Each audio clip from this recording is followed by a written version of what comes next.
اللهم صل على محمد وآل محمد اللهم بسم اللہ الرحمن الرحیم الحمد للہ وکفا وسلام علی عبادہ الذین اصطفى.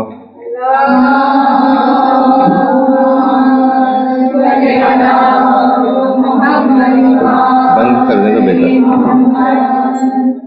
موت کے سلسلے کا درس نمبر 15. موضوع بظاہر بڑا تلخ اور ڈراؤنا قسم کا، لیکن آپ لوگوں کی دلچسپیاں دیکھ کر جیسے جیسے آپ کی دلچسپی ہوگی، جیسے جیسے آپ لوگ تھوڑی سی آواز بڑھا دیجیے، جیسے جیسے آپ کی دلچسپی دیکھنے میں آئے گی ویسے ویسے بیان اور کوشش کریں گے کہ بہتر ہوتا جائے. دیکھیے، ایک بات تو یہ یاد رکھیے کہ بیان کا جو لطف ہے نا، یہ اصل میں سامع کے ذوق پر منحصر ہوتا ہے. جس طریقے سے علماء مثال دیتے ہیں کہ شیر مادر اسی وقت اترا کرتا ہے جب بچے کے اندر کوئی طلب پائی جائے.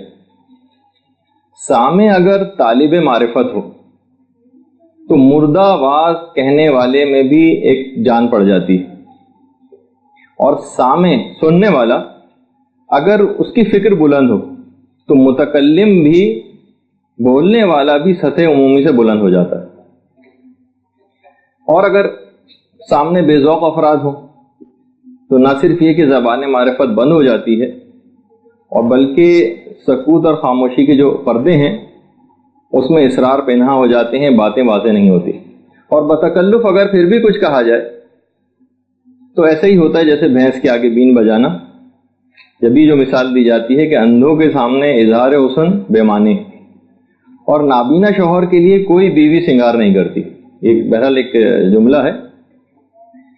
تو بہرحال اب کیونکہ آپ اس طور پر آ گئی ہیں، مدرسہ آپ نے جوائن کر لیا ہے، علم دین سیکھنے میں آپ نے اپنی راہ کا انتخاب کر لیا ہے، تو بعض اوقات شروع میں دیکھیے ہو سکتا ہے کہ بعض اوقات نیتیں کسی کی ہو سکتا ہے کہ مختلف ہوں، لیکن جیسے جیسے وقت گزرتا ہے ویسے ویسے کوئی بھی ابھی نیت کیوں نہ ہو علم حاصل کرنے کی، بہت سی ہو سکتا ہے صرف ذاکری سیکھنے کی وجہ سے آئی ہوں، بہت سی کسی اور وجہ سے آئی ہوں، بہت سی کسی اپنی سہیلی کے ساتھ ایسے ہی شوق میں انہوں نے لے لیا ہو، کچھ کی نیت یہ ہو کہ یہ چلو ذرا گیدرنگ اور ایک وہ ہو جاتی ہے یہاں پر.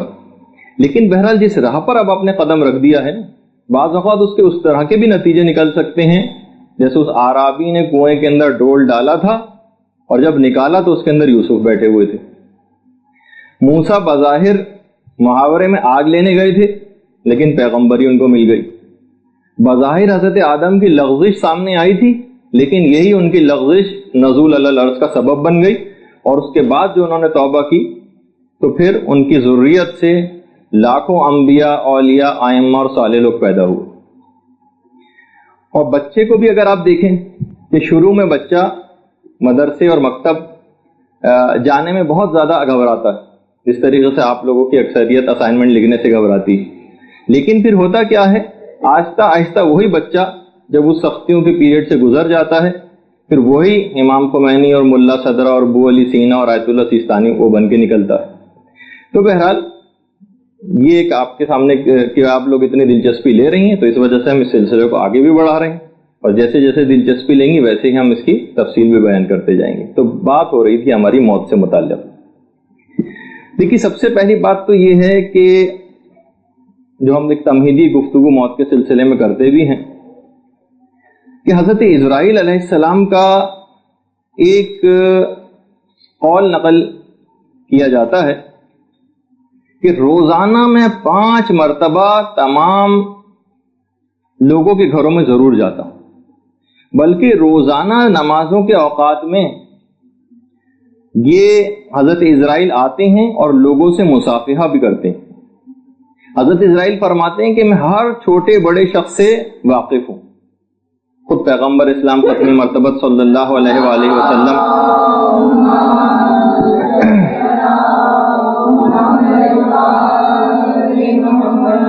فرماتے ہیں کہ جو شخص بھی اول وقت نماز پڑھے گا اسرائیل اس سے مصافحہ کرے گا اور مرتے وقت کلمے کی تلقین کرے گا اور شیطان کو دور کرے گا.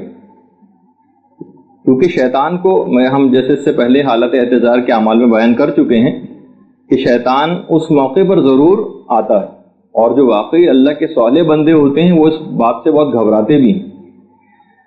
امام خمینی کے ایک پوتے تھے جن کا نام تھا علی آغا. ہیں امام خمینی، آپ نے دیکھا ہوگا ایک تصویر امام خمینی کی، چلتے ہوئے ایک چپل پہن کے جا رہے ہیں، ان کے ایک بہت چھوٹے بچے نے ان کی انگلی پکڑی ہوئی ہے. امام خمینی نے کہا ایک ہاتھ کمر پہ رکھا ہوا، ایک ہاتھ سے ایک انگلی سے اس بچے نے ان کا ہاتھ پکڑا ہوا ہے. امام خمینی بڑی شدید محبت کرتے تھے علی آغا سے. اچھا، جب امام خمینی کا آخری وقت آیا تو امام خمینی نے لوگوں سے کہا، اپنے اہل خانہ سے، کہ میرے آخری وقت میں میرے پاس علی آغا کو مت آنے دینا، کیونکہ میں نے روایات میں یہ بات پڑھی ہے کہ شیطان اس چیز سے گمراہ کرنے کی بہت کوشش کرتا ہے وقت احتضار کہ جس سے انسان اس دنیا میں شدید محبت کرتا ہے. تو میں یہ چاہتا ہوں کہ علی آغا کو میرے پاس اس وقت نہ بھیجا جائے. تو دیکھا آپ نے کہ بہرحال خدا کے صالح بندے موت کے سلسلے میں بڑا محتاط روی کا مظاہرہ کرتے ہیں، اور اس کو ایک عام سی اور ایک سرسری سی چیز نہیں سمجھتے کہ جیسے کہ اکثر لوگوں کو دیکھنے میں آتی. موت کو بھلائے جانے کی بہت جو اہم وجوہات تھیں، اس میں ایک دفعہ ہم نے آپ کو یاد ہوگا کہ دراز امیدیں اور طول عمل کا ذکر کیا تھا. دیکھیے، یہ جو طول عمل ہے نا ہماری، یہ جو لمبے چوڑے پروگرامز ہیں، یہ کبھی بھی ختم نہیں ہوں گے. یہ بات یاد رکھیے کہ آپ کی ساری خواہشات بھی پوری کر دی جائیں نا تو نئی لاکھوں خواہشات آپ کے سامنے پھر موجود ہوں گی. ہارون رشید عباسی کا ایک واقعہ بڑا مشہور تاریخ کے اندر ملتا ہے کہ ہارون رشید نے ایک دفعہ اعلان کیا کہ میں یہ چاہتا ہوں کہ کسی ایسے شخص سے ملوں کہ جس نے براہ راست پیغمبر اسلام سے کوئی حدیث سنی ہو. اچھا، اب ہارون رشید کی دیکھیے جو حکومت تھی نا 170 ہجری کے اندر قائم ہوئی تھی. اب اس وقت کون سے کیسے آدمی کو لے کر آئے کہ جو رسول سے براہ راست جس نے حدیث سنی ہو اور درمیان میں کوئی واسطہ نہ ہو. بہرحال ڈھونڈ ڈھانڈ کے ایک اتنے بوڑھے شخص کو لے کر آئے، ہڈیوں کا پنجر، اسے ٹوکری میں رکھ کے ہارون رشید کے پاس لایا گیا تھا. اس بوڑھے نے آ کر کہا کہ میں نے پیغمبر اسلام سے ایک حدیث سنی ہے، میں بہت چھوٹا تھا اور اپنے والد کے ساتھ میں گیا تھا پیغمبر کے پاس. تو پیغمبر نے یہ ارشاد فرمایا کہ جب بھی کوئی شخص بوڑھا ہوتا ہے تو دو چیزیں اس کی جوان ہو جاتی ہیں، ایک تو ہے ہرس اور دوسری ہے طول عمل، لمبی لمبی دراز امیدیں اور بڑے بڑے پروگرامز. اور بہرحال یہ اس نے حدیث پیش کی. ہارون رشید بہت خوش ہوا کہ چلو میں نے ایک حدیث سن لی اس طرح سے. اس کے بعد اس کو 1 درہم تھیلی انعام میں دی اور اس کے بعد وہ چلا گیا. لوگ اسے اٹھا کے لے گئے. رستے میں جب گیا تو کہنے لگا مجھے بادشاہ سے ایک بات پوچھنی رہ گئی ہے، ذرا جلدی سے مجھے بادشاہ کے پاس واپس لے کے چلو. بادشاہ کے پاس دوبارہ واپس لایا گیا تو کہنے لگا بادشاہ سلامت، میں آپ سے یہ پوچھنا چاہتا ہوں تو یہ جو انعام آپ نے ابھی مجھے دیا ہے یہ کیا ابھی کے لیے یا ہر سال مجھے یہ انعام دیا جائے گا؟ ہارون رشید بھی اسی طریقے سے بہت ہنسا اور کہا کہ واقعی پیغمبر اسلام کی حدیث کے ابھی اس کا کوئی بھروسہ نہیں کہ گھر تک جانے تک انتقال کر جائے، لیکن اس کو ہر سال کی ابھی بھی فکر ہے انعام لینے کی. تو یہ کبھی بھی ختم نہیں ہوں گی یہ چیزیں. دیکھیے، لیکن علماء جو ہیں ان کی ہم سیرت کا مطالعہ کرتے ہیں. باقاعدہ ایک عالم تھے جنہوں نے اپنے گھر میں اپنی قبر کھدوا رکھی تھی. دیکھیے، گھر میں قبر کھدوانا وہ تو ہم نے بتایا تھا کہ خود گھر میں قبر کھدوا کے اس میں دفن ہونا وہ کراہیت رکھتا ہے، لیکن گھر میں ایک قبر کھدوا کے یاد دہانی کے لیے اس میں تو کوئی حرج نہیں کہ جب بھی وہ اپنے دل میں کچھ قساوت اور سختی محسوس کرتے تھے تو اس قبر کے اندر جاتے تھے اور سورہ مومنون کی 99 اور 100ویں آیت پڑھتے تھے. کہ اے پروردگار، جو آیت ہے، مجھے پلٹا دے تاکہ جو کچھ میں نے ترک کیا ہے اس دنیا میں اس کو میں بجا لاؤں اور اس کا مداوع کر سکوں. اور بار بار غمزدہ آواز میں اس آیت کی تلاوت کرتے تھے. یہ جو مرنے والے کا قول سورہ مومنون کی 99 اور 100 آیت کے اندر کہ پروردگار مجھ کو پلٹا دے اس دنیا میں واپس تاکہ میں وہ سب کام کر سکوں کہ جو میں نے اب تک ترک کیے. اور بار بار اس کی تکرار کرتے اور اس کے بعد پھر پروردگار کی طرف سے ہی یہ جملہ کہتے کہ ہم نے تجھ کو پلٹا دیا ہے، اب جا اور جا کر نیک عمل کر. پھر قبر سے باہر نکلتے اور نیک عمل میں مصروف ہو جاتے. تو دیکھیے بہرحال اس طرح کا ایک طریقہ کار علماء کی سیرت یہ ہمارے سامنے رہتی ہے. لیکن ہم نے موت کا ایسا ایک بیجا خوف اپنے اوپر طاری کر رکھا ہے جو ہمیں عمل کی طرف راغب بھی نہیں کرتا. چلیں اس طرح کا موت کا خوف تو بہت اچھا ہے کہ جس سے ہم عمل کی طرف راغب ہوں، لیکن ہم اس کا خیال آتے ہی دماغ سے جھٹک دیتے ہیں. دیکھیے موت سے جو لوگ بھی ڈرتے ہیں، کن وجوہات سے انسان موت کے آنے سے ڈرتا ہے. دیکھیے بہت سے لوگ اس وجہ سے موت سے ڈرتے ہیں کہ وہ موت کو ایک فنا اور ایک خاتمے کی چیز سمجھتے ہیں. وہ سوچتے ہیں کہ شاید موت ایک عدم کا اندھیرا ہے. جی نہیں، یہ جملہ ہے علماء کا کہ موت ایک درخشاں زندگی ہے، اس میں لذتیں ہی لذتیں ہیں، مسرتیں ہی مسرتیں ہیں اور ترقیاں ہی ترقیاں. یہ جملہ ہے علماء کا. تو اگر اس لحاظ سے بھی دیکھا جائے کہ موت ایک فنا اس کو سمجھنا تو یہ کانسیپٹ بھی بالکل غلط ہے. دوسرا، بہت سے لوگ اس وجہ سے موت سے ڈرتے ہیں کہ کہیں وہ جہنم رسیدی نہ ہو جائیں اپنے اعمال کی وجہ سے. چلیں یہ بھی یہ اس طرح کا خوف تو سمجھ بھی آتا ہے. تو اس خوف سے بچنے کا بھی نسخہ بہت آسان ہے. گناہ چھوڑ دیجیے اور نیک کاموں میں مشغول ہو جائیے. اس میں کون سی مشکل بات؟ دیکھیے توبہ انسان کرتا رہے اور اس کے بعد رحمت خدا کی امید رکھے، بس پھر اس کو موت سے ڈرنے کی کوئی ضرورت نہیں. پیغمبر اسلام یہ بات بھی ارشاد فرماتے ہیں کہ جن کاموں کی وجہ سے تم موت کا آنا ناپسند کرتے ہو انہیں فوراً چھوڑ دو. جن کاموں کی وجہ سے تمہیں موت ناپسند ہے نا، ان کاموں کو چھوڑ دو. تو بہت آسان ہے. تو جن لوگوں کا خوف جہنم میں جانے کی وجہ سے موت سے ڈرتے ہیں وہ لوگ، ان کے لیے بھی بہت آسان ہے کہ وہ گناہ چھوڑ دیں اور نیکی کی طرف متوجہ ہو جائیں. تیسرا گروہ وہ ہے جو کہ مثلا کہ ابھی ہماری اولاد کی شادیاں ہو جائیں اور ابھی پوتے اور نواسیوں کی شادیاں بھی ہم دیکھ لیں. چلیں اگر اس وجہ سے بھی وہ موت ان کو بری لگ رہی ہے کہ یہ سب چیزیں اور خوشیاں دیکھنا چاہتے ہیں، تو پیغمبر اسلام یہ بات بھی ارشاد فرماتے ہیں، انشاءاللہ اس پہ بھی ہماری آئندہ گفتگو ہوگی، کہ روح جو ہے نا مرنے والے کی وہ دنیا کے حالات کو بخوبی دیکھتی ہے. تو یہ سب چیزیں آپ کو اس کے بعد بھی مہیا کر دی جائیں گی. یہ سب چیزیں، اس کی اطلاعات آپ کو ہم آگے چل کے تفصیلاً ذکر کریں گے بھی کہ ان سب کی اطلاعات آپ کو دی جاتی ہیں. بہت سے لوگ اس وجہ سے موت سے ڈرتے ہیں کہ ہمارے بعد ہماری اولاد کا کیا ہوگا، جبکہ کتنے دنیا کے لاکھوں کروڑوں لوگ ایسے گزرے ہیں کہ ان کی اولادوں نے اپنے والدین کے مرنے کے بعد ان سے کہیں زیادہ بہتر زندگی گزاری. بہت سے لوگ اس وجہ سے موت سے ڈرتے ہیں کہ جناب خدا نہ جانے ہمارے ساتھ کیا سلوک کرے. یعنی ان کو ایک مبہم سی کیفیت ہوتی ہے کہ جانے ہمارے ساتھ نہ جانے کیا ہوگا. تو پیغمبر اسلام کی وہ حدیث دماغ میں رکھیں کہ پروردگار عالم 70 ماؤں سے زیادہ محبت کرنے والا ہے. اور یہ بھی حدیث قدسی کے اندر ہے کہ جیسا گمان ہوگا ویسے ہی پروردگار عالم آپ سے برتاؤ کرے گا. اگر آپ کو اپنے گناہ بے شمار لگتے ہیں تو اس کی رحمت بھی تو بہت زیادہ وسیع ہے. وہ جو میر انیس کا شعر بھی ہے نا کہ رحمت کا تیری امیدوار آیا ہوں، منہ ڈھانپے کفن سے شرمسار آیا ہوں، چلنے نہ دیا بارے گناہ نے پیدل، اس واسطے کاندھوں پر سوار آیا ہوں. تو بہرحال انسان گناہگار کتنا ہی ہو، رحمت خدا کی امید اس کو ہمیشہ رکھنی چاہیے. اور علماء کا ایک جملہ اور میں آپ کے سامنے پیش کروں کہ یہ جو آپ بہت زیادہ اخلاقیات کے اندر ایک چیز سنتی ہیں، توکل توکل توکل، دنیا کے جب تمام امور کے اندر توکل کی اتنی اہمیت ہے تو یہ بات یاد رکھ لیجئے کہ موت کے بعد کے مراحل کے اندر بھی توکل بہت ضروری. موت کے بعد کے مراحل خود شہید دستغیب شیرازی فرماتے ہیں کہ جس طرح سے دنیا کی سختی اور خطرے میں آپ خدا پر توکل کرتے ہیں، اسی طرح مرنے کے بعد کے تمام مراحل کے اندر بھی خدا پر توکل ضروری ہے۔ وہی پروردگار مرنے کے بعد کے تمام امور کا بھی ہمارے مالک ہے، وہی قبر اور برزخ اور قیامت میں جو ہم اٹھائے جائیں گے اس وقت بھی اسی کے اوپر آپ توکل اور بھروسہ کریں۔ وہ خدا کہ جس نے ہمیں عدم سے وجود بخشا، وہی ہمارے آخرت کے تمام امور کا بھی سرپرست اور نگراں رہے گا۔ جامع الاخبار میں ہمارے چوتھے امام، امام زین العابدین علیہ الصلوۃ والسلام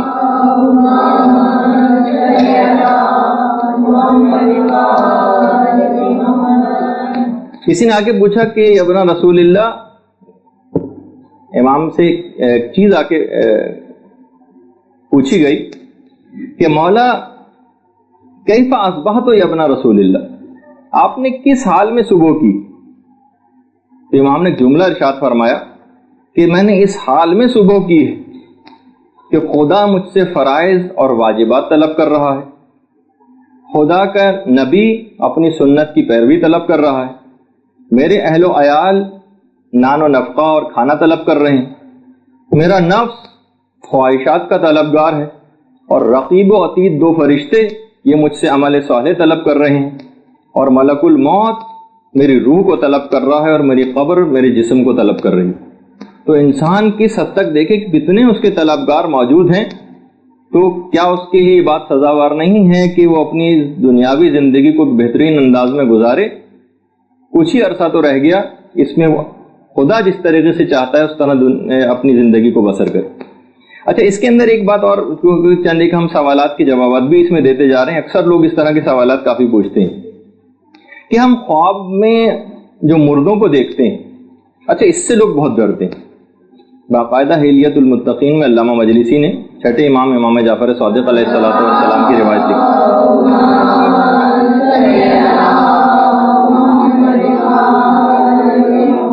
چھٹے امام کی خدمت میں ایک راوی آتا ہے، کہتا ہے کہ مولا میرا داماد انتقال کر چکا ہے اور وہ میرے خواب میں اکثر آتا ہے، مجھے ڈر ہے کہ کہیں میں مر نہ جاؤں۔ خواب میں مردوں کو دیکھنا۔ اچھا دیکھیے، سب سے پہلے تو چھٹے امام نے اس کو ایک نصیحت کی کہ دیکھو صبح و شام موت کا انتظار کرو، موت سے فرار اختیار نہ کرو، لیکن یہ بات بھی یاد رکھ لو کہ مردے کا زندہ سے ملاقات کرنا یہ طول عمر کا سبب، یعنی اگر کوئی شخص خواب میں کسی مردے کو دیکھتا ہے تو اس کی معنی ہے کہ وہ زندہ شخص کی عمر طویل ہوگی۔ امام نے فرمایا کہ تمہارے داماد کا نام کیا تھا؟ اس نے کہا کہ مولا میرے داماد کا نام تھا حسین۔ امام نے فرمایا کہ جو خواب میں حسین نامی شخص سے ملاقات کرے گا وہ ضرور امام حسین کی زیارت سے مشرف ہوگا۔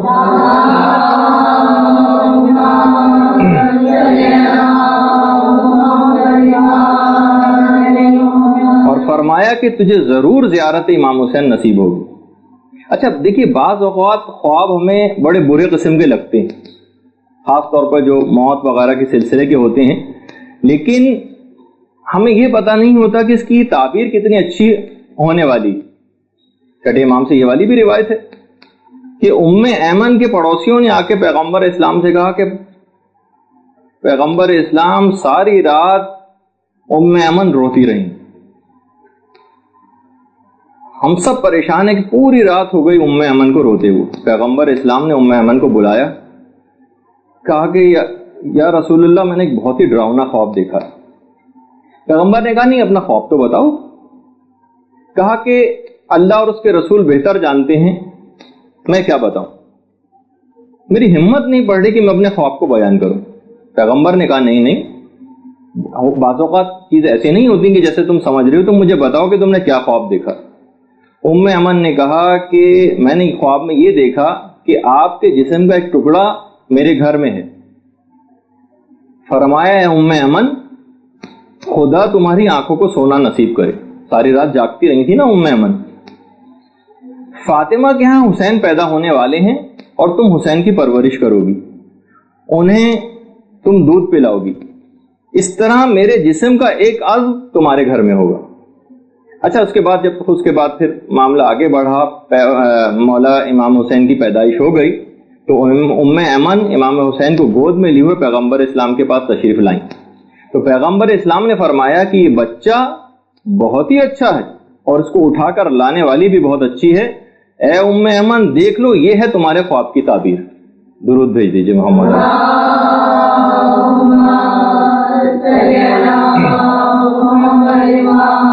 تو دیکھیے بہت سارے خواب ایسے ہوتے ہیں کہ جن کو ہم خاص طور پہ مردوں کا آنا یہ ہم اس لحاظ سے سمجھتے ہیں، لیکن یہ اپنی ہی میں ایک دفعہ اور پہلے جب خوابوں کی گفتگو ہوئی تھی اس میں بھی بیان کیا تھا، اگر کوئی خواب میں اپنی موت کو دیکھے تو اس کی بھی تعبیر یہ ہے کہ اس کی زندگی طویل ہوگی.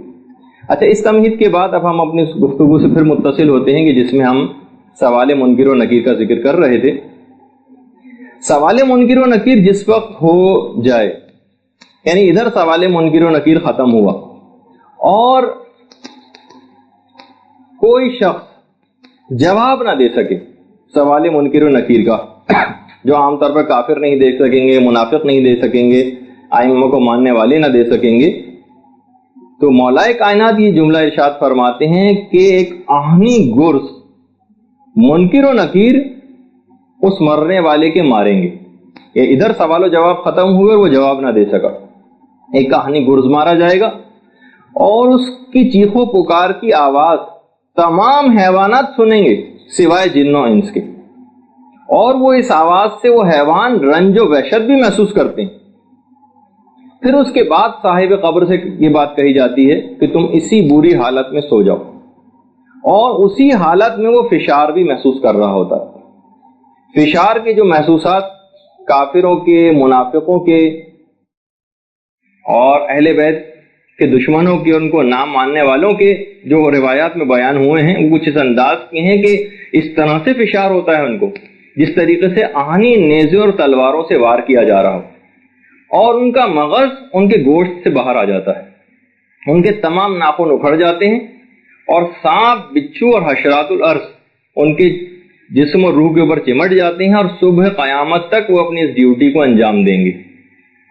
اچھا، مرنے والے کو ان موذی جانوروں سے بچنے کی اور ان سے چھٹکارا پانے کی اگر کوئی امید ہے تو وہ روز قیامت ہے. فقط اس روز وہ اس سے نجات پائیں گے. فروع کافی میں اس کی تیسری جلد کے اندر باقاعدہ پوری تفصیل اس چیز کی بیان کی گئی.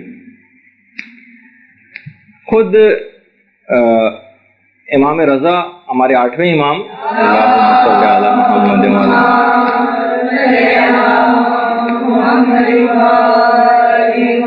واقفیوں کے متعلق، واقفی تو آپ کے علم میں ہے نا کہ جو امام رضا کی امامت کے قائل نہیں ہیں، اور اس کے بعد 7ویں امام کے بعد انہوں نے وقف کر لیا تھا، یعنی رک گئے تھے، کہا کہ جب ایک واقفی مارا تو اس کو اس کی قبر میں جا کر لٹایا گیا، اور پھر اس کے بعد منکر و نکیر آئے، اس سے سوال جواب شروع ہو گئے. جب اس سے یہ بات پوچھی گئی، جب یہاں پر پہنچے کہ تیرا امام کون ہے، تو میرے نام کی باری جس وقت آئی تو اس پر وہ خاموش ہو گیا واقفی. اس کے سر پر ایک ایسی ضرب لگائی گئی جس سے اس کی پوری قبر آگ سے بھر گئی. بہار الانوار کے اندر بھی یہ روایت موجود ہے. تو بہرحال مومنین کرام جتنے ہوں گے وہ ان کو تو کیونکہ ان تمام سوالات کے جوابات اچھی طرح سے پتہ ہیں، تو اس وقت تو ان افراد کے لیے تو کوئی بھی مسئلہ نہیں. اچھا، اتنا اور بتا دیا جائے کہ سوال منکر و نکیر کے وقت محبت اہل بیت خاص طور پر بے انتہا فائدہ دینے والی چیز ہے. خود پیغمبر اسلام کی وہ جو حدیث بڑی مشہور ہے کہ میرے اہل بیت کی محبت 7 موقع پر بہت فائدہ دیتی. 7 موقع پر. نمبر 1 ملک الموت کی آمد کے وقت، نمبر 2 سوال منکر و نکیر کے وقت، نمبر 3 قیامت میں جس وقت دوبارہ زندہ کیا جائے گا، اس کی بھی بڑی دلچسپ تفصیل ہوگی انشاءاللہ، اپنے موقع پر بیان ہوگی اس وقت. نامہ اعمال کو جس وقت ہاتھ میں دیا جانے والا ہوگا، بہت ہی کروشل ہوگا، انتہائی دھڑکتے ہوئے دل کے ساتھ انسان دیکھ رہا ہوگا کہ میرے کس ہاتھ میں نامہ اعمال دیا جانے والا اس وقت. 5ویں چیز عدالت الہی میں انصاف کے وقت، جب اسے کھڑا کیا جائے گا عدالت الہی میں، اس وقت میرے اہل بیت کی محبت فائدہ دے گی. میزان پر جس وقت اعمال تولے جائیں گے، اس کی بھی پوری کیفیت انشاءاللہ جب ہم حساب کتاب کے مرحلے میں پہنچیں گے اپنی گفتگو میں، اس وقت اس کا تذکرہ کریں گے. میزان پر اعمال تولے جاتے وقت. اور 7واں موقع پل صراط پر، اس وقت میرے اہل بیت کی محبت بہت فائدہ دینے والی چیز. آپ نے کتنا نام سنا ہوگا مقدس اردبیلی کا.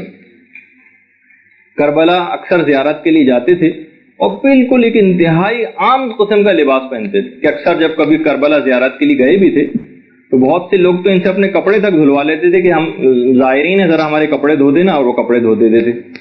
لوگ جب بعد میں ان لوگوں سے کہتے تھے ارے تم نے کیا ظلم کیا، تم کو پتہ نہیں کہ کتنے بڑے عالم ہیں، تو وہ کہتے تھے نہیں یہ تو مومنین ہیں، انہوں نے بہت معمولی سا کام کہا ہے، اس کو کرنے میں کیا حرج. اپنے انتقال کے بعد وہ کچھ علماء کے خواب میں آئے. علماء نے دیکھا کہ حرم امام علی سے مقدس اردبیلی باہر آ رہے ہیں.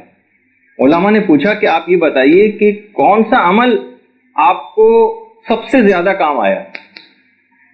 تو جملہ تھا مقدس اردبیلی کا کہ میرے تمام نیک اعمال تو بس یوں ہی سے رہے سوائے والی نجف امیر المومنین کی ولایت و محبت کے.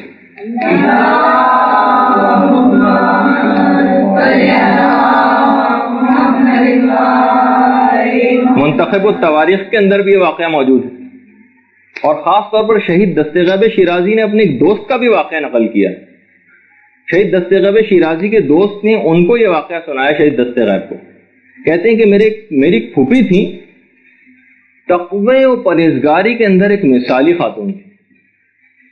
جس وقت میں نے یہ روایت پڑھی تو اس وقت دماغ میں یہ بھی آیا ہے کہ ان دنوں میں بھی کوئی ہمیں ایسی خاتون نظر آ جائے کہ جس کو کہا جائے کہ تقوی اور پرہیزگاری کے اندر مثالی ہو، اور ایسی کوئی ناممکن چیز بھی نہیں. اچھا، جب ان کا حالت احتضار قریب آئی تو شہید دستغیب کے دوست فرماتے ہیں کہ ہم لوگ سب ان کے کمرے میں جمع ہو گئے. کمرے میں جب جمع ہوئے تو ان کی پھوپھی نے کہا کہ تم لوگ درود کیوں نہیں پڑھ رہے ہو، تم کو پتہ نہیں کہ کون سی ہستیاں یہاں پر آئی ہوئی. اچھا، ان کے دوست قسم کھا کے کہتے ہیں کہ اس وقت ان کا پورا کمرہ ایک انتہائی مشک و عنبر کی خوشبو کے ساتھ اتنی شدید خوشبو تھی کہ ہم لوگ حیران تھے. قسم کھا کے کہتے ہیں شہید دستغیب سے کہ ایسی خوشبو ہم نے کبھی نہیں سنی تھی، سونگی تھی ایسی. ان کی پھوپھی نے حالت احتضار میں کہا کہ یہ خوشبو پیغمبر اسلام اور مولا کائنات کی خوشبو ہے.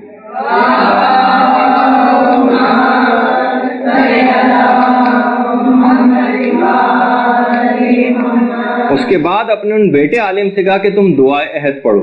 انہوں نے دعائے عہد پڑھی اور اس کے بعد پھر ان کا انتقال ہو گیا. تو دیکھیے ولایت علی اور مولا کی جو ولایت ہے اس پہ جتنا بھی ہم ناز کریں اور شکر کریں وہ کم ہے. اچھا، خالی یہ آپ حیران ہوں گے یہ بیچ میں کیونکہ ولایت علی اور قبر میں کام آنے والی چیزوں کا جو ہم نے تذکرہ کیا تو یہ صرف خالی ہم یہ سوچتے ہیں کہ شاید یہ صرف ہم انسانوں ہی کے لیے یہ بات ہے. نہیں، یہ بہت سی چیزیں ایسی ہیں آپ حیران ہوں گے کہ شاید یہ کائنات کی ہر چیز کے اوپر یہ ولایت پیش کی گئی. کہا روایتوں کے اندر بھی ہے کہ خاص طور پر یہ جو مولا کی ولایت ہے یہ پانی تک کے اوپر پیش کی گئی. روایت میں ملتا ہے کہ امام حسن اور امام حسین علیہ الصلوۃ والسلام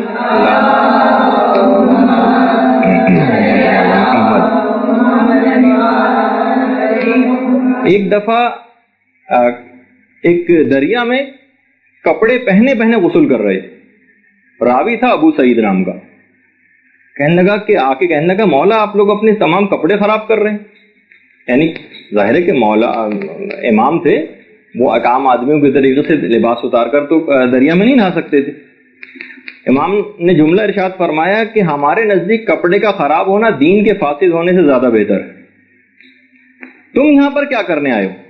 ابو سعید نے کہا کہ مولا میں یہاں پر ایک ایسی بیماری میں مبتلا ہوں، طبیب نے کہا ہے کہ تم دریا کا پانی پیو، سمندر کا پانی پیو، تو میں پانی لینے آیا ہوں پینے کے لیے.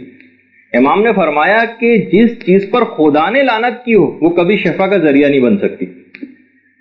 پھر امام نے جملہ ارشاد فرمایا کہ جس وقت قوم نوح کے اوپر عذاب نازل ہو رہا تھا نا تو آسمانوں سے پانی برسنے لگا بارش کی صورت میں. زمین کو بھی خدا نے حکم دیا کہ تم پانی نکالو. تو زمین کے جو چشمے جنہوں نے کچھ نے پانی باہر نکالا اور کچھ نے اپنے اندر پانی کو دبا لیا اور خدا کی نافرمانی کی، اس پر خدا نے ان چیزوں کے اوپر لعنت کی اور ان کا پانی شوریدہ اور نمکین کر دیا. اے ابو سعید، تم وہ پانی لینے آئے ہو شفا کے لیے جو دن میں 3 مرتبہ ہماری ولایت سے انکار کرتا.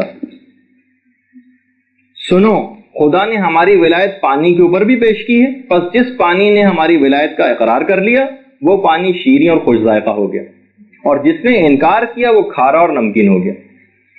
تو آپ نے دیکھا کہ بہرحال خود پانی تک کے متعلق یہ بات ملتی ہے کہ وہ بھی یعنی جو سمندر کا کڑوا پانی ہے دن میں 3 مرتبہ ائمہ کی ولایت سے انکار کرتا ہے.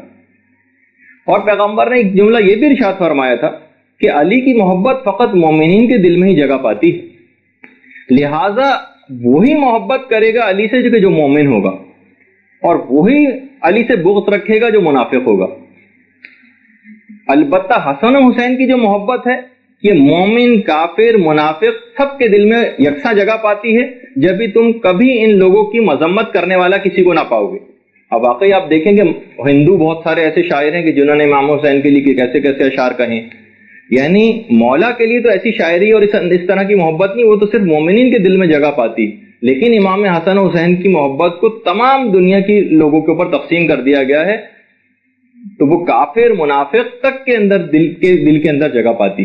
اب تھوڑی سی کیونکہ ہم نے جب اس کا ذکر کیا کہ پانی اور یہ جو بظاہر بے جان چیزیں یہ بھی ولایت علی اور ائمہ کی ولایت کا اقرار کرتی ہیں, تو دیکھیے بہت یہ نہ صرف ہے کہ ائمہ کے حق کو پہچانتی ہیں چیزیں, بلکہ یہ تمام جو بظاہر بے جان چیزیں ہیں یہ ائمہ کے قاتلوں تک کی معرفت رکھتی ہیں. آپ نے وہ واقعہ سنا ہوگا نا مصائب کے اندر بھی کہ حارث ملعون نے جب حضرت مسلم بن عقیل کے دونوں بچوں کو شہید کر دیا تھا اور اس کے بعد اس کا سر کاٹ کر ابن زیاد کی خدمت میں لے آیا تھا ان دونوں بچوں کا. ناسخ التواریخ میں بھی ہے, منتخب التواریخ کے اندر بھی واقعہ ہے. تو ابن زیاد سخت ناراض ہوا کہ میں نے تم کو قتل کرنے کا تو حکم نہیں دیا تھا, صرف گرفتار کرنے کا حکم دیا تھا, تم قتل کر کے کیوں لے آئے؟ تو بہت ناراض ہوا اور اپنے ایک غلام جس کا نام نادر تھا, جس کے متعلق ابن زیاد کو پتا تھا کہ یہ دل سے محب اہل بیت ہے, کہا کہ نہ صرف یہ کہ میں تم کو آزاد کرتا ہوں بلکہ اس حارث کو تمہارے سپرد کرتا ہوں, تم جو چاہو اس کے ساتھ سلوک کرو. غلام یہ کہتا ہے کہ اتنی خوشی اگر مجھے پوری کائنات بھی دے دی جاتی تو اتنی خوشی نہ ہوتی جتنا اس قاتل کو میرے حوالے کرنے پر خوشی ہوئی. اس نے اس حارث کے ہاتھ پاؤں گردن سے باندھے اور اسی جگہ لے کر آیا جہاں اس نے مسلم بن عقیل کے بچوں کو شہید کیا تھا. سب سے پہلے نادر نے, محب اہل بیت نے اس حارث کے ہاتھ پاؤں کو کاٹا, اس کی آنکھیں نکالی, اس کے کان کاٹے, اس کے پیٹ کو پھاڑا اور اس کے بدن کے ٹکڑے کر کر کے فرات کے اندر ڈال دی. اچھا آپ دیکھیے اب پانی کی معرفت, وہ اہل بیت کے ان قاتلوں کو بھی پہچانتا تھا اور امام کے ساتھیوں کے قاتلوں کو بھی پانی پہچانتا تھا. روایت میں کہ فرات نے اس کے جسم کے تمام ٹکڑے نکال کر باہر پھینک دی. دوسری مرتبہ پھر ڈالے گئے اندر, پھر باہر نکال کر پھینک دی. تیسری دفعہ پھر ڈالے گئے, 3 دفعہ ایسا ہی ہوا.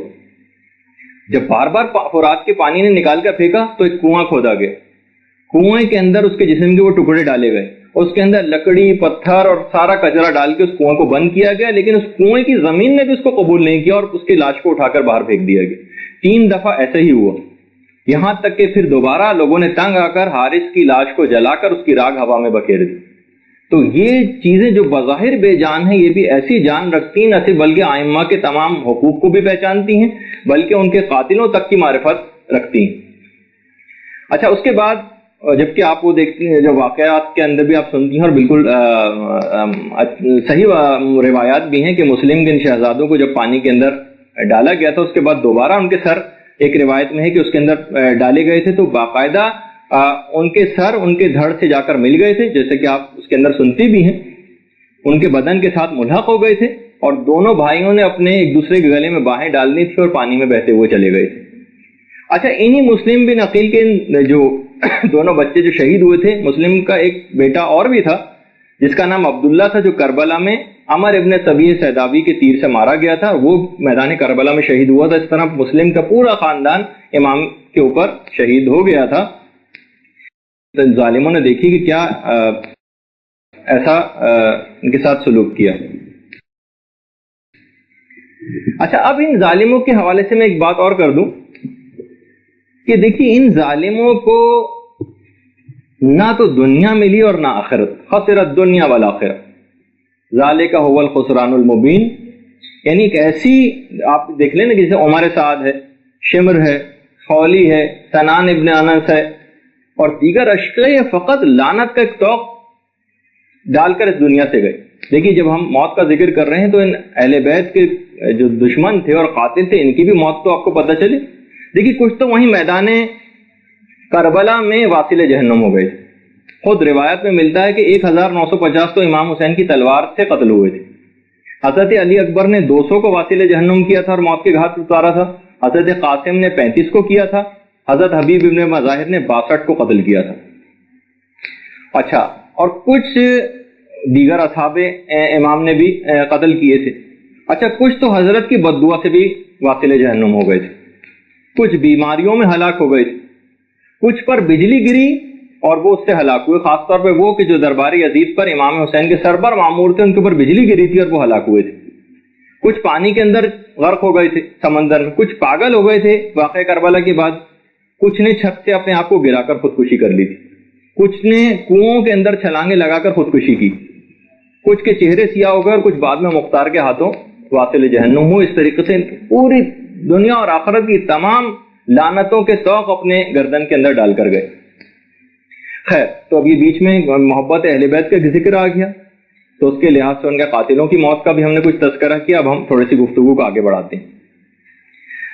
ابھی تک ہم نے ان کا ذکر کیا کہ جو صحیح جواب نہ دے سکیں گے، لیکن جنہوں نے صحیح جواب دے دیا اور الحمدللہ انشاءاللہ تمام مومنین اس کے اندر شامل ہوں گے، ان کو پھر ایک بشارت دی جائے گی کہ جس طریقے سے دلہا یا دلہن سو جاتے ہیں پہلی رات، اس طرح سے سو جاؤ. یہ روایتوں میں جملہ ہے. کچھ لوگ اس روایت کو مذاق کے طور پہ یوں بھی لیتے ہیں کہ کم سے کم پہلی رات تو سکون سے گزرتی، اس کے بعد بکھیڑے شروع ہوتے ہیں. تو یہ تمہارا حجلے عروسی ہے، یہاں پر تم آرام و استراحت کے ساتھ رہو اور دنیا کے تمام جھمیلوں سے تم کو یہاں پر نجات مل جائے گی. اب تم ذرا اپنے سر کی طرف نگاہ اٹھا کر دیکھو. یہ جملہ کہا جائے گا جو بالکل صحیح جواب دے گا. جب وہ سر کی طرف اپنی نگاہ اٹھا کر دیکھے گا، فروح و ریحان و جنت نعیم، تو وہ ایک روح ریحان اور جنت نعیم کا ایک مشاہدہ کرے گا، اور ایک ایسی خوشبو ہوگی جو 500 یا 2000 سال کی مسافت سے بھی سونگی جا سکے گی. اس وقت وہ خوشبو بھی سونگے گا. اچھا، اب ایک چیز اور یہاں پر، ایک جو آپ بہت زیادہ قبر کے حوالے سے ایک چیز سنتی ہیں، اس متعلق ہماری تھوڑی سی گفتگو ہو جائے، جس کا نام ہے فشار قبر. یہ کیا ہے؟ دیکھیے، اس کی کیفیات مختلف ہو سکتا ہے کہ آپ نے روایات میں بھی پڑھی ہوں، لیکن میں علماء کا ایک ریسرچ اور ایک تحقیق آپ کے سامنے وہ بیان کرنا چاہ رہا ہوں. فرماتے ہیں علماء کہ سچی بات تو یہ ہے کہ حقیقتاً فشار قبر کی کیفیات معلوم نہیں ہے. ہاں، البتہ اس کا ایک مفہوم ہے فشار کا. دیکھیے، دفن جب مومن کو کر دیا جاتا ہے تو دیکھیے مومن اس دنیا کے اندر ایک کھلی فضا میں رہنے کا عادی ہوتا ہے. اب اسے ایک بند اور ایک کلوز انوائرمنٹ کے اندر اس کو رکھا جاتا ہے، جس سے وہ ایک خوف اور ایک وحشت محسوس کرتا ہے. تنہائی بھی اس کے لیے ایک وحشتناک ہوتی. اس کی مثال علماء نے ایسی دی، کچھ اس طرح کا، اس کو فشار کہتے ہیں. کچھ اس طرح کی کیفیت ہوتی ہے جیسے کسی پھانسی کے مجرم کو جب سزا ہونے والی ہوتی ہے اور وہ رات جو وہ گزارتا ہے تو کتنی اس کی طبیعت بوجھل ہوتی ہے اور ایک روحانی بے قراری میں وہ تڑپ کے وہ رات گزارتا ہے. اس طرح کی کچھ کیفیت اور فشار اس کی روح محسوس کرتی. اس میں کئی اصل میں اقوال ہیں. یہ ان افراد کے لیے جن کو واقعی اس طرح کا فشار ہوگا. ملا تقی فلسفی، انہوں نے پورا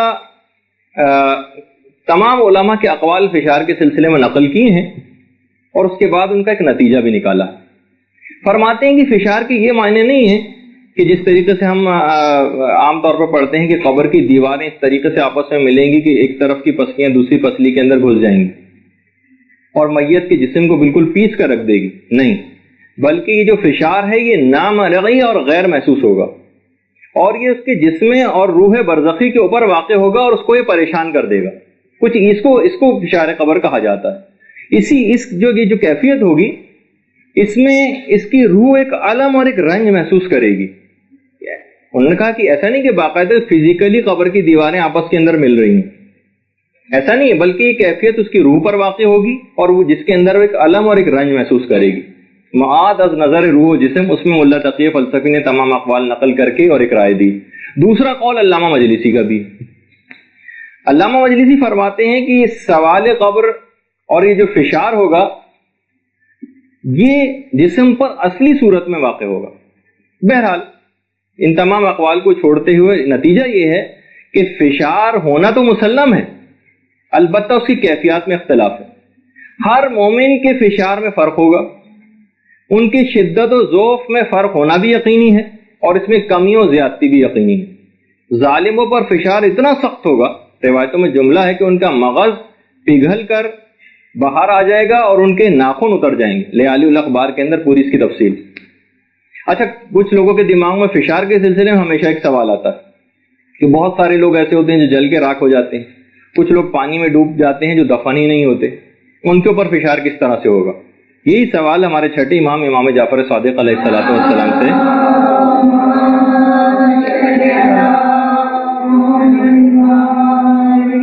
کہ مولا ان کی تو لاشوں کو جلا کے اس کے بعد راکھ ہوا میں بکھیر دی جاتی، وہ تو دفن ہی نہیں ہوئے. تو مولا نے جملہ ارشاد فرمایا تھا کہ جو اس زمین کا پروردگار ہے وہی ہوا کا بھی پروردگار ہے. وہ ہوا کو یہ حکم دے گا کہ وہ اس پر فشار کرے، اور وہ فشار قبر سے زیادہ سخت ہوگا. یہ فروع کافی کی روایت ہے کہ جن کے اوپر بھی فشار کرنا ہو. کون فشار کرے گا؟ تو یہ اتنا بتا دیا جائے کہ اس ڈیوٹی کو منکر و نکیر انجام دیں گے. چھٹے امام کی ایک روایت یہ بھی ہے کہ میت سے سوال کیا جائے گا جبکہ اس پر فشار ہو رہا ہوگا، یعنی سوال کے وقت ہی فشار ہو رہا ہوگا. اچھا، اب فشار قبر کے کچھ اسباب بھی، ہم ان اسباب کو بھی دیکھ لیتے ہیں پہلے، اور پھر ان سے ظاہر ہے کہ اپنے آپ کو اگر بچا لیا جائے تو یہ بھی ہمارے سامنے سمجھنے کے پرچہ آؤٹ ہوا ہے. فشار قبر کی ایک وجہ بیان کی گئی ہے چغل خوری. چغل خوری فشار قبر کی ایک وجہ بیان کی گئی.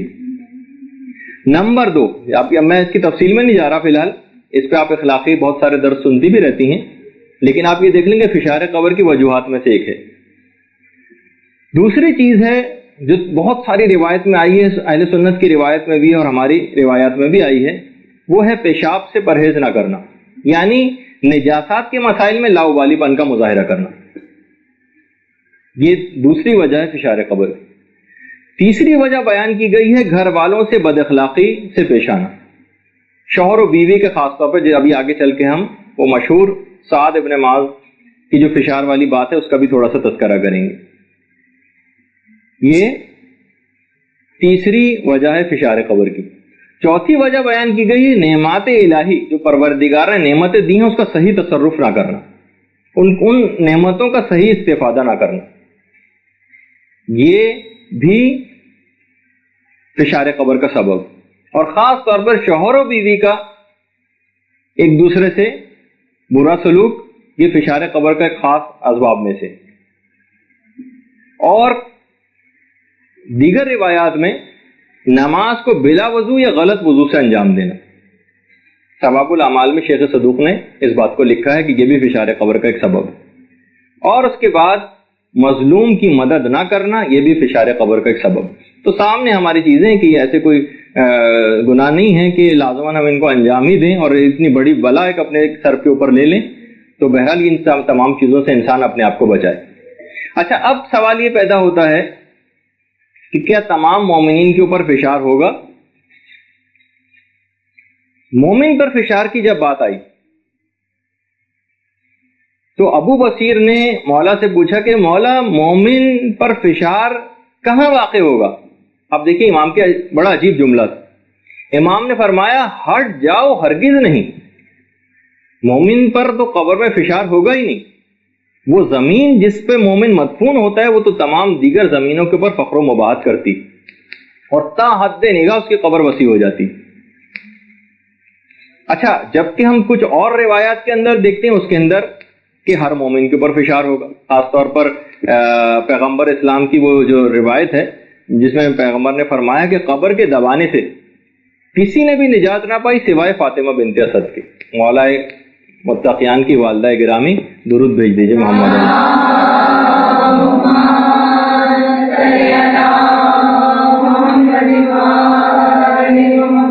تو بالفرض اگر ان روایت کو مان بھی لیں کہ ہر مومن میں فشار ضرور ہوگا، اس کا مفہوم کیا ہے؟ پھر کون سا فشار ہوگا؟ فشار کے معنی زمین کا دبانا.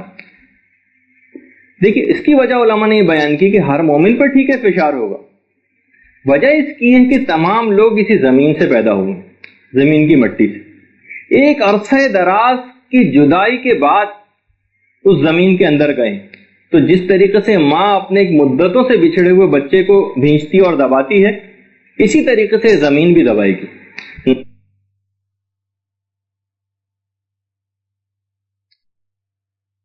جو آپ نے میں نے حدیث سنائی تھی جس کے کہا تھا اس کا ایک ٹکڑا میں بعد میں نقل کروں گا، فشار قبر کی گفتگو میں یہی تو تھا کہ پیغمبر اسلام کی جب ایک زوجہ نے کہا تھا کہ یا رسول اللہ، جب سے آپ نے منکر و نکیر کی آواز کا تذکرہ کیا ہے اور جب سے فشار قبر کا تذکرہ کیا ہے، قبر کے دبانے کا جب سے کوئی چیز مجھ کو نافع نہیں ہوتی، کسی پل چین نہیں آتا. تو رسول اللہ نے یہ ارشاد فرمایا تھا نا کہ منکر و نکیر کی آواز ایسی ہوگی مومن کے لیے لذت بخش جس طرح سے سرما تمہاری آنکھ میں لذت بخش ہوتا، اور فشار مومن کے حق میں ایسا راحت بخش ہوگا کہ جیسے کوئی مشفق ماں سے بیٹا اپنے سر درد کی شکایت کرے اور ماں اس کے سر کو نرم نرم دبائے. یہ جملہ ہے پیغمبر اسلام کا. تو اس لحاظ سے بھی اگر تمام مومنین کے فشار کی بات آتی کہ ہر شخص کو فشار ہوگا تو اس کے مفہوم یہ بھی ہے کہ جس طریقے سے ایک ماں سر کو دباتی اس طریقے سے فشار. اچھا، اب وہ قضیہ وہ جو آپ کے سامنے اکثر آتا ہے سعد ابن معاذ کا، کہ دیکھیے سعد کے جنازے میں یہ ازیوم کرتے ہوں کہ وہ آپ نے واقعہ پڑھا ہوا ہوگا، کیونکہ میں اس کی تفصیل میں نہیں جاننا چاہتا، اس پہ ایک نتیجہ دینا چاہ رہا ہوں کہ سعد کے جنازے میں ملائکہ جبریل و میکائیل شریک ہوئے تھے، 70,000 فرشتوں کی ٹولیاں اس کے اندر آئی تھیں، اور پیغمبر اسلام نے بار بار تکبیر کہی تھی، اور پیغمبر نے سعد کے جنازے پر کھڑے ہو کر فرمایا تھا کہ مبارک ہو اے سعد، خدا نے تم کو شہادت نصیب کی. پیغمبر نے مبارکباد دی تھی، اور پیغمبر نے جملہ ارشاد فرمایا تھا اے سعد، تمہاری شہادت پر عرش الہی کو درستے دیکھا گیا ہے، اور قیامت کے دن اے سعد تمہاری سفارش پر قبیلہ بنی کلب کے حیوانوں کے بالوں کے برابر جنت کے اندر داخل کیے جائیں گے. سفینۃ البحار کی روایت. حضرت ابو سعید خدری جو پیغمبر کے ایک اور صحابی تھے، وہ کہتے ہیں کہ میں نے خود سعد کی قبر جو لوگ کھود رہے تھے ان میں بھی شریک تھا، اور ایک عجیب مشک کی سی خوشبو اس کی قبر سے آ رہی تھی سعد کی، اور خود پیغمبر اسلام بھی بظاہر حیران نظر آ رہے تھے، اور جبریل سے پوچھا تھا کہ جبریل سعد کو اتنا بلند مقام اور مرتبہ کیسے ملا؟ تو جبریل نے کہا تھا کہ یہ چلتے پھرتے اٹھتے بیٹھتے آتے جاتے سورہ توحید کی تلاوت کیا کرتے تھے، جس کی وجہ سے یہ مقام ان کو ملا. سعد کے جنازے پر سعد کی ماں نے کہا تھا ہنیئن لکل جنہ یا سعد، اے میرے بیٹے تجھ کو جنت مبارک ہو. پیغمبر اسلام کا وہ جملہ اس وقت، مادر سعد جلدی نہ کرو، سعد کے حق میں جنت کو قطعی اور یقینی نہ سمجھو. اور اس کے بعد پھر روایت میں کہ سعد کو فشار قبر ہوا. وجہ اس کی یہ بیان کی گئی کہ سعد اپنی زوجہ سے سخت بد اخلاقی سے پیش آتے تھے. اب آیت اللہ محسن قرتی نے باقاعدہ اس پورے واقعے کو لکھا ہے، اور اس میں کئی نکات بیان کی ہیں اس پورے واقعے کے اندر. دیکھیے فشار قبر سے بظاہر یہ واقعہ لگتا ہے ہمیں، لیکن اس میں کئی نکات ہیں. کہا کہ دیکھیے سب سے پہلی بات تو یہ کہ کبھی بھی کسی کی ظاہر داری کو دیکھ کر اس کے جلدی میں جنتی اور جہنمی ہونے کا فیصلہ نہ کیجیے گا. یہ پہلا نقطہ ہے اس کے اندر، اس واقعے کے اندر. دوسری بات یہ کہ اسلامی اخلاق کی اس قدر اہمیت ہے کہ موجودگی رسول سے بھی فشار ختم نہ ہو سکا. سعد کے اوپر عذاب رسول خدا کی خود موجودگی کے باوجود ختم نہیں ہوا. یہ اتنی خطرناک چیز ہے بد اخلاقی. اور تیسرا نقطہ انہوں نے کہا کہ بہت سے افراد ایسے ہیں کہ جو اپنے مختلف عبادات اور اپنے احکامات کی بجاوری کرتے ہیں، وہ کبھی بھی اس چیز پر مطمئن نہ ہوں اور ہمیشہ خیال رکھیں کہ کہیں کوئی ایسا عمل نہ ہو جائے کہ وہ تمام اعمال ان کے ہفت اور بیکار ہو جائیں اور وہ ان کو فائدہ نہ پہنچا سکے. پھر اس کے اندر ایک بات اور بھی تھی، کہا کہ دیکھیے بعض مائیں اتنی بلند فکری اور ایمانی مسائل کو اتنا معیار بناتی ہیں جیسے سعد کی ماں نے بنایا تھا. سعد کی ماں نے مبارکباد دی تھی نا ہماری، جس طرح معاشرے کے اندر مائیں ہوتی ہیں کہ وہ سوائے چیخ و پکار کے اور ایسے کلمات زبان سے نکالتی ہیں، لیکن سعد کی ماں نے ایمانی فکر کو ایک بنیاد بنایا تھا اور مبارکباد پیش کی تھی. ایک نقطہ اس کے اندر یہ بھی. اور پھر سعد کی جب قبر کو پیغمبر اسلام اس واقعے کے اندر بند کر رہے تھے تو بڑے اچھے طریقے سے پیغمبر نے ان کی قبر کو بند کیا تھا. بڑے محکم انداز میں، اور جس طریقے سے، اور خود پیغمبر فرماتے ہیں کہ مجھے پتا ہے کہ بہرحال یہ بدن گل سڑ جائے گا اور یہ کفن بھی سڑ جائے گا، لیکن بہرحال ہر کام کو چاہیے کہ ہم محکم طریقے پر انجام دیں۔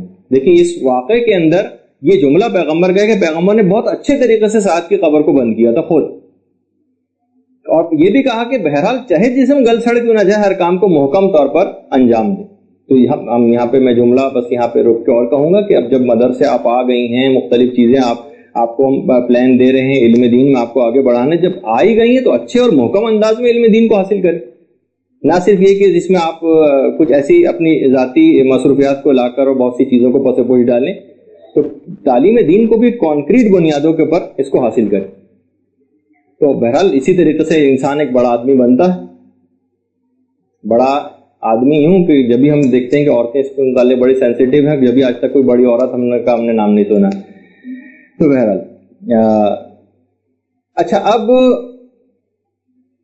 اس میں ایک بات اور بھی ہے خاص طور پر کہ آپس کی رشتہ داریوں میں لڑائی جھگڑے اور ناچاقیاں بعض اوقات یہ اتنی زیادہ وسعت اختیار کر لیتی ہیں کہ عالم آخرت کے اوپر بھی یہ تمام چیزیں ہماری حاوی ہو جاتی ہیں۔ دیکھیے ساتھ کے ساتھ کیا ہوا۔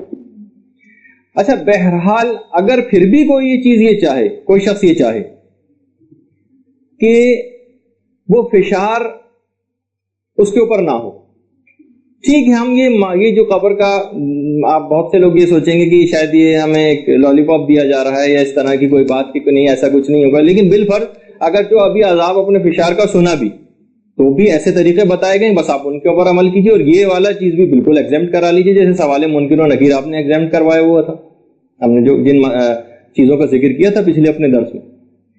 تو فشار سے نجات کس طرح سے حاصل کی جائے؟ مکمل طور پر فشار قبر ہو ہی نہیں دراصل۔ طریقہ نمبر 1، قبر امام حسین کی زیارت کو جانا۔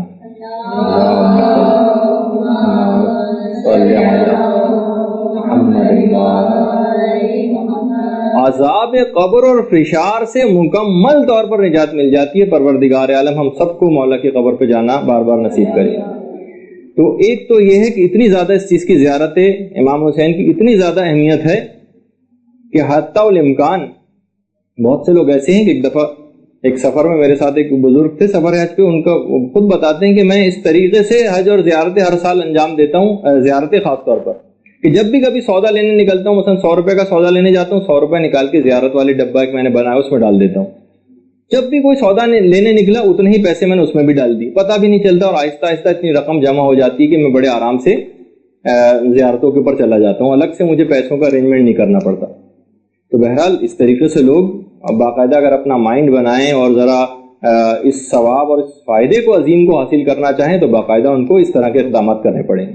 تو ایک تو چیز یہ ہو گئی۔ تو دوسری چیز ایسی ہے جو خیر لطف الہی پر مبنی توفیقات پر مشتمل ہوتی ہے۔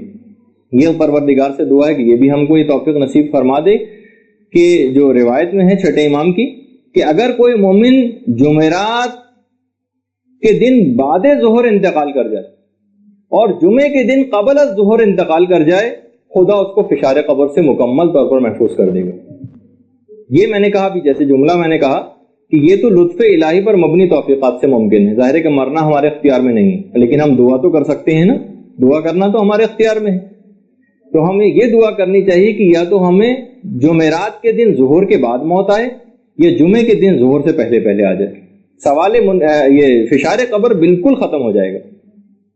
آیت اللہ خنساری باقاعدہ ان کی تقلید ہوتی تھی کچھ عرصے پہلے تک، کہ فرماتے تھے کہ جب بھی جمعہ آتا تھا اور جمعے کا وقت آ جاتا تھا تو کہتے تھے لو یہ جمعہ بھی آ گیا اور میں ابھی تک زندہ ہوں۔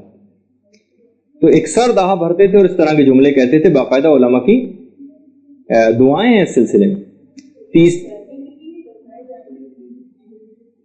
مرنے کے لیے۔ اچھا، پھر اس کے بعد پیغمبر اسلام کا تیسرا ایک اور طریقہ، اور یہ تو ہر شخص کے اپنے اختیار کے اندر کہ جو پیغمبر فرماتے ہیں کہ جو شخص بھی اپنی بیماری میں سورہ توحید کی تلاوت کرے وہ عذاب قبر سے محفوظ ہو جائے گا اور قبر بھی اس کو نہ دبائے گی، قبر بھی اس کو نہ دبائے گی۔ اپنی بیماری میں سورہ توحید کی تلاوت کرنا یہ پیغمبر اسلام کی روایتوں میں سے۔ اچھا سورہ توحید یہ تو عام زندگی میں، چند سورے اور بھی ہیں کہ جو فشار قبر سے بالکل معافی دلوا دیتے ہیں. ان میں ایک مولا نے فرمایا کہ جو شخص بھی جمعے کو سورہ نساء کی تلاوت کرے گا، ثواب الاعمال میں اس روایت کو لکھا گیا ہے، وہ فشار قبر سے بالکل محفوظ ہو جائے گا. ایک تو اپنے سورہ توحید کا سنا، جمعے کے دن سورہ نساء. تیسری چیز ہے کیونکہ چھٹے امام نے بتائی ہے، وہ ہے یاسین. سورہ یاسین کو سونے سے پہلے یا غروب سے پہلے پڑھنا فشار قبر سے مکمل طور پر محفوظ کروا دیتا ہے. سورہ یاسین کو سونے سے پہلے یا غروب سے پہلے پڑھنا. اور پانچویں امام نے بلکہ یہاں تک ارشاد فرمایا سورہ یاسین کے متعلق کہ جو ایک بار بھی اپنی پوری زندگی میں سورہ یاسین پڑھ لے، وہ سکرات موت، قبض روح اور وحشت قبر، سب چیزیں اس پر بے انتہا آسان ہو جائیں گی. خدا اس کو آسان بنا دے گا جو اپنی پوری زندگی میں ایک دفعہ بھی سورہ یاسین پڑھ لے گا. لیکن بہرحال اگر روز ہو سکے تو کیا کہنا. اچھا جو سورہ خاص طور پر ریکمینڈڈ ہیں فشار سے بچنے کے لیے، ان میں ایک سورہ زخرف بھی ہے، سورہ الہاکم التکاثر سونے سے پہلے ہے، اور چھٹے امام کی ایک روایت میں جس میں امام نے واجب و نافلہ نماز میں سورہ نون والقلم پڑھنا بھی فشار قبر سے بچنے کا ایک سبب قرار دیا. سورہ نون والقلم. اور اس کے بعد جو اگلا سورہ ہے، جب میں صرف سوروں کا ایک گروپ پیش کر رہا ہوں جو فشار سے بچاتے ہیں، وہ ہے سورہ ملک. عام لوگ جب کبھی کسی قبر کے سرانے جائیں تو کہا جاتا ہے کہ میت کے بالائے سر اس سورہ کو پڑھا جائے، سورہ ملک کو. یہ بھی فشار سے بچائے گی مرنے والے کو. اقبال الاعمال کے اندر جو روایت. اور عام زندگی میں سورہ ملک کو پڑھنا شب قدر کا ثواب دلواتا ہے. عام زندگی میں پیغمبر اسلام کی روایت ہے مجموع البیان میں کہ عام زندگی میں اگر کوئی شخص سورہ ملک پڑھے تو اس کو روزانہ شب قدر کا ثواب دیا جائے گا. اچھا جو فشار قبر سے بچانے والے اعمال تھے، سوروں کا گروپ پیش کیا میں نے. اس کے علاوہ ایک ہے خدا کا شکر ادا کرنا، جس کو ہم بالکل معمولی سی چیز سمجھتے ہیں. شاکر کے اوپر فشار قبر نہیں ہوتا. خدا کا جو بھی شکر، اب وہ مفہوم وسیع ہے اور اس پہ آپ پورے درس بھی سن چکی ہیں. اچھا اس کی وجہ یہ بھی علماء نے کہا کہ شاکر کے اوپر کیوں نہیں ہوتا، کیونکہ چھٹے امام کی روایت کے مطابق امام نے قبر میں فشار کی وجوہات میں ایک وجہ نعمت کو ضائع کرنا بھی سمجھتے تھے. سفینۃ البحار کی جو روایت کہ نعمتوں کو ضائع کرنا فشار قبر کا سبب ہے. اس کا مطلب ہے جو نعمت کا شکر ادا کرتا ہے وہ خود بخود فشار سے محفوظ ہو جائے گا، جو نعمتوں کو ضائع نہیں کرتا. اب ایک تو کچھ تو بظاہر وہ والی نعمتیں جو بالکل ہمارے سامنے، صحت خدا نے ہمیں دی ہے، فراغت ہم کو مثلا دی ہوئی ہے، لیکن اس کے باوجود بھی ہم اپنی اس چیز کو خدا کے لیے استعمال نہیں کر رہے. اور ایک اور جو چھٹے امام نے عام زندگی میں کرنے والا عمل جو بتایا ہے، اور جس کے پاس اتنی استطاعت اور حیثیت ہو وہ اپنے آپ کو اس کے اندر لگائے. چھٹے امام فرماتے ہیں جو اپنی پوری زندگی میں استطاعت جس کے پاس بھی ہو جائے وہ 4 دفعہ حج کر لے، اس پر ہرگز بھی فشار نہیں ہوگا. شیخ صدوق نے خصال کے اندر اس روایت کو لکھا. پوری زندگی میں اگر وہ 4 حج کر لے. اور پیغمبر اسلام باقاعدہ فشار سے بچنے کے لیے دعا تک کرتے تھے. پیغمبر کی جب وہ ربیبہ بیٹی رقیہ کا انتقال ہوا تھا نا، تو پیغمبر اسلام ان کی قبر کے کنارے آ کر کھڑے ہو گئے. خود روایت میں جملہ ہے کہ شہزادی کونین بھی قبر کے کنارے کھڑی تھی اور ان کے آنسو قبر کے اوپر گر رہے تھے. اللہم صلی علی محمد وعلی اور اس وقت پیغمبر اسلام ان کی قبر پہ کھڑے ہو کے دعا کر رہے تھے کہ میں اس بچی کی کمزوری اور ناتوانی کو جانتا ہوں، اے پروردگار اس کو فشار قبر سے محفوظ رکھنا. یعنی پیغمبر، ہم بھی پیغمبر سے دعا کروا سکتے ہیں کہ رسول اللہ اور آئمہ وہ بھی ہمارے لیے دعا کر دیں گے ہم فشار قبر سے محفوظ ہو جائیں. اور اس کے علاوہ فشار سے بچنے کی ایک اور جو وجہ ہے اس میں ایک شہادت کا ملنا بھی ہے کہ شہید کو بھی فشار قبر ہرگز نہیں ہوگا. تو ایک تو فشار قبر کا آپ نے بہرحال ایک تذکرہ بھی سنا، مومن کے اوپر فشار نہیں ہوگا. ہو سکتا ہے اس کے ایک معنی یہ بھی ہوں کہ جب وہ اتنے نرم طریقے سے زمین دبا رہی ہے ماں کی طریقے سے، تو ایسا ہی ہے کہ جیسے ہوا ہی نہیں. اور اگر ہو بھی تو اس کا وہ مفہوم حقیقتاً آپ نے سن لیا. اور بالفرض اگر اس کے سخت مفہوم کی طرف بھی جائیں تو بھی فشار قبر کے جتنے اسباب ہیں وہ بھی آپ کے سامنے ہیں. فشار قبر سے جتنے بچنے کے طریقے تھے وہ بھی آپ کے سامنے رکھ دیے گئے. خطرہ جتنا بڑا ہو اس کے لیے تھوڑی سی محنت بھی کرنا پڑتی ہے. اگر یہ چند ایک سورے پڑھ لیے جائیں خدا کا شکر ادا کر لیا جائے اور یہ چند ایک باتیں آپ جو آپ کے سامنے اگر پوری کر لی جائیں تو کوئی اتنا بڑی ٹاسک نہیں ہے جس کو ہم نہ کر سکیں. اس کے بعد فشار کے بعد ایک اور چیز قبر کے سلسلے میں دیکھیے، ابھی تو دیکھیے صرف پہلی رات چل رہی ہے، پہلی رات کے اندر فشار بھی ہے جس کا تذکرہ بھی آپ نے سنا. پہلی رات کے سلسلے میں وحشت قبر کا بھی ایک تذکرہ آتا ہے. وحشت ایک تو تنہائی سے، قبر کی تنگی سے اور تاریکی سے. یہ تین چیزیں ہیں روایت میں جو کہ نہج البلاغہ میں مولا نے فرمایا کہ میں قبر کی تنگی، تاریکی اور تنہائی اس سے ڈرتا ہوں. تو بہرحال یہ جو مولا کے جملے جو ہمارے لیے ہیں، تو بہرحال اگر بالفرض یہ چیزیں ہیں اگر ہوں بھی وحشت قبر، اس سے بچنے کے بھی طریقے ہیں. ایک تو خود وہی طریقہ جو کہ نماز وحشت قبر پڑھنا، جو سب جس سے واقف بھی کہ دفن کی یہ پہلی رات پڑھی جاتی ہے، اور پیغمبر اسلام کی جو حدیث ہے کہ میت پر پہلی رات سے زیادہ شدید گھڑی کوئی آتی نہیں، تو لہٰذا صدقہ دے کر اپنے مردے کے اوپر رحم کرو. اور اگر تم میں سے کوئی صدقہ نہ دے سکے تو پھر 2 رکعت نماز پڑھے. اچھا، اس نماز کے 2 طریقے، ویسے تو کئی طریقے ہیں، خاص طور پہ 2 طریقے بیان کیے گئے ہیں. پہلی رکعت میں الحمد کے بعد 2 دفعہ سورہ توحید ایک طریقے کے اندر ہے، اور دوسری رکعت میں الحمد کے بعد 10 مرتبہ سورہ الحاقم التکاثر، یہ ایک طریقہ ہے. اس کے بعد درود پڑھا جائے گا اور وَبْعَثْ ثَوَابَهَا إِلَىٰ قَبْرِ فلاں ابن فلاں، پروردگار اس کا ثواب فلاں ابن فلاں کی قبر تک پہنچ جائے، یہ جملہ کہا جاتا ہے. دوسرا طریقہ جو سب سے زیادہ رائج ہے کہ پہلی رکعت میں الحمد کے بعد آیت الکرسی پڑھی جاتی ہے ہم فیہا خالدون تک، اور دوسری رکعت میں الحمد کے بعد سورہ قدر پڑھی جاتی ہے 10 مرتبہ. بہتر یہ ہے، علماء نے کہا کہ دونوں طریقوں سے نماز وحشت پڑھ لی جائے. اچھا، ایک نماز ایک مومن کے لیے کافی، لیکن ویسے جتنے بھی مومنین پڑھنا چاہیں ایک مردے کے لیے پڑھ سکتے ہیں. البتہ اگر کئی لوگوں کا ایک ہی دن میں انتقال ہو جائے تو کیا ہم ایسا کر سکتے ہیں؟ علماء اور مجتہدین سے سوال پوچھا گیا اور آپ لوگوں کے سب کا دماغ میں آتا ہے کہ کئی لوگوں تو کیا ہم ایک نماز پڑھ کر کئی مردوں کے نام ہدیہ کر دیں نماز وحشت قبر؟ تو سب علماء کا جواب یہی آیا کہ جی ہاں، رجا کی نیت سے ایسا کرنا جائز ہے، رجان کی اس ایک نماز وحشت قبر کا ثواب ان تمام مردوں تک پہنچ جائے. اچھا، اب جیسے ہی آپ یہ نماز پڑھ کر ختم کریں گے، بھی ہم مردے کی بات نہیں کر رہے، آپ کو جو فائدہ ہوگا، نماز وحشت پڑھنے والے کو جو فائدہ ہوگا، ان تمام چیزوں کی تعداد کے برابر جس پر سورج کی روشنی اور کرنیں پہنچتی ہیں، ان تعداد کو اگر جمع کر لیا اس کے برابر نیکیاں آپ کے نامہ اعمال میں ٹرانسفر کر دی جاتی ہیں، اور آپ کے 40 درجے اسی وقت بڑھا دیے جاتے ہیں.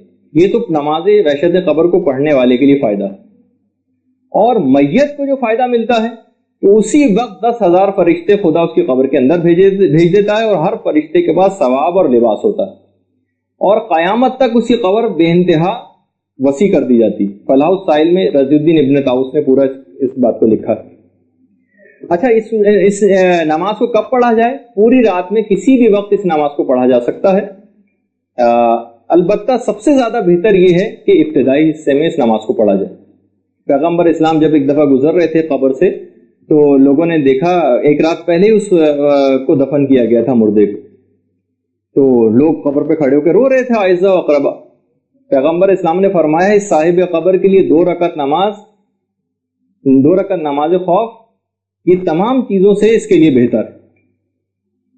جس 2 رکعت نماز کو تم معمولی سمجھتے ہو، اس مرنے والے کے لیے دنیا کی تمام چیزوں سے زیادہ قیمتی. باقاعدہ ملتا ہے کہ ہمارے ایک عالم گزرے ہیں ملا فتح علی سلطان آبادی، انہوں نے اپنا واقعہ لکھا ہے. کہتے تھے کہ میرا ایک طریقہ تھا کہ جب بھی کبھی مجھے اطلاع ملتی تھی کسی بھی مومن دور دراز کی جس کو میں پہچانتا بھی نہیں تھا، اس کے لیے نماز وحشت قبر ضرور پڑھتا تھا. تو میرے قریبی دوست نے مجھے اپنا خواب آ کر سنایا کہ ایک مرحوم اس کے خواب میں آئے تھے اور کہا کہ میں انتہائی سختی اور شدت میں مبتلا تھا، لیکن ملا فتح علی سلطان آبادی کی نماز وحشت قبر نے مجھے سختی سے نجات دلا دی.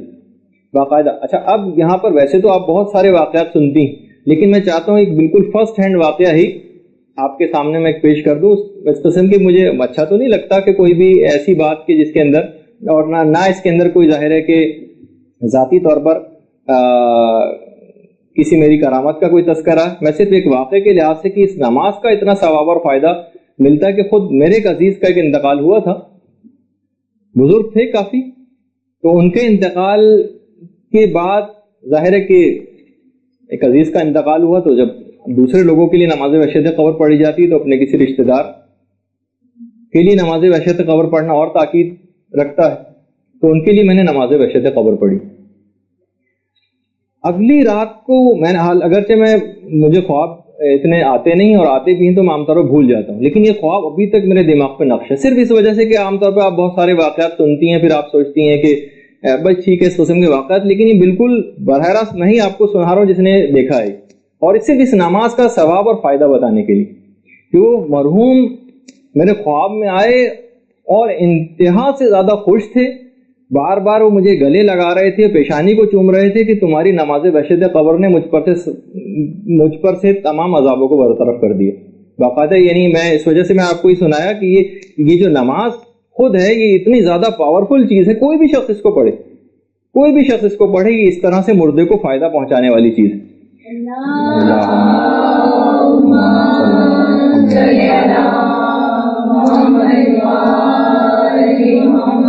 تو ایک تو قبر کی وحشت سے خود یہ نماز وحشت قبر فائدہ پہنچاتی. تو آپ دو ایک واقعات سے بھی آپ کو اندازہ ہو کہ صرف چند منٹ کی زحمت سے اگر کسی مرنے والے کو اتنا زیادہ فائدہ پہنچ جائے، اور خود آپ یہ سوچیں کہ جب ہمارا انتقال ہوگا کوئی ہمارے لیے پڑھنا، ہم کتنے زیادہ اس نماز کے محتاج ہوں گے جس کا اتنا زیادہ ثواب ہے. اور خود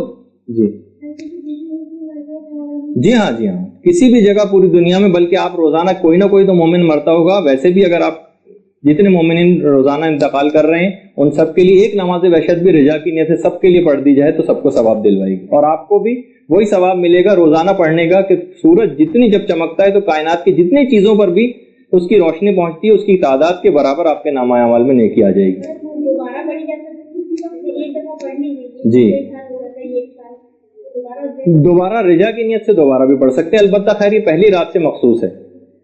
اچھا، اب ایک طریقہ اور بھی ہے وحشت قبر سے بچنے کا، جو ہمارے پانچویں امام محمد باقر علیہ الصلوۃ والسلام نے بتایا.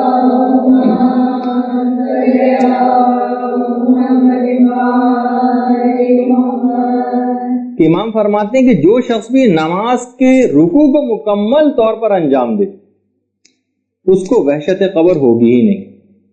تو رکوع کے اندر آپ نے شاید کتابچہ ہمارا پڑھا ہو، وسعت عمر، رزق کو بڑھانے کے طریقے، عمر کو بڑھانے کے طریقے کے لحاظ سے جو آپ نے شاید دیکھا، اس کے اندر بھی یہ چیز ہے کہ رزق کو وسعت دینے کے لیے بھی رکوع دیر تک انجام دینا مکمل طور پر مستحبات کے ساتھ. ایسا نہ ہو کہ بس ود ان سیکنڈ ہم رکوع کریں اور اٹھ جائیں، ٹھیک ہے جائز تو ہے اپنی جگہ، لیکن اگر کوئی مزید فائدہ اور ثواب چاہتا ہے تو مکمل کامل طور پر رکوع کو انجام دینا، اس سے وحشت قبر نہیں ہوگی، پانچویں امام یہ فرماتے ہیں. تو آج کی حد تک اگرچہ اس کی میں ایک چیز اور بھی تھی، ایک تنگی قبر کا بھی ایک تذکرہ آنا تھا، لیکن اس وقت جو یہاں پر ایک سخت گرمی اور ایک اس سے میں کافی فشار محسوس کر رہا ہوں یہاں پر بیٹھا ہوا، تو آج کی حد تک میں اس گفتگو کو یہیں پر روکتا ہوں.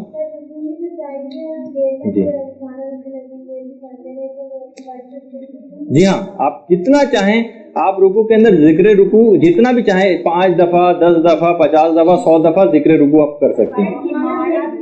جی گننا بھی ضروری نہیں، جتنی دفعہ چاہیں پڑھیں، اس میں کوئی حرج نہیں، نماز پہ کوئی فرق نہیں پڑتا، بلکہ اور زیادہ ثواب ملے گا. جی خاص طور پر یہ جو میدان جنگ کے اندر شہید ہونے والے ہیں ان کا تذکرہ ہے، لیکن خدا اپنے فضل سے دیگر شہداء کو بھی یہ مقام دیتے تو کوئی حرج نہیں. تو آج کی ہفتے تک گفتگو اختتام پذیر ہوئی، سوالات بھی کافی آ گئے، انشاءاللہ میں تحریر طور پر ان کے جواب دے دوں گا. والسلام علیکم ورحمۃ اللہ وبرکاتہ.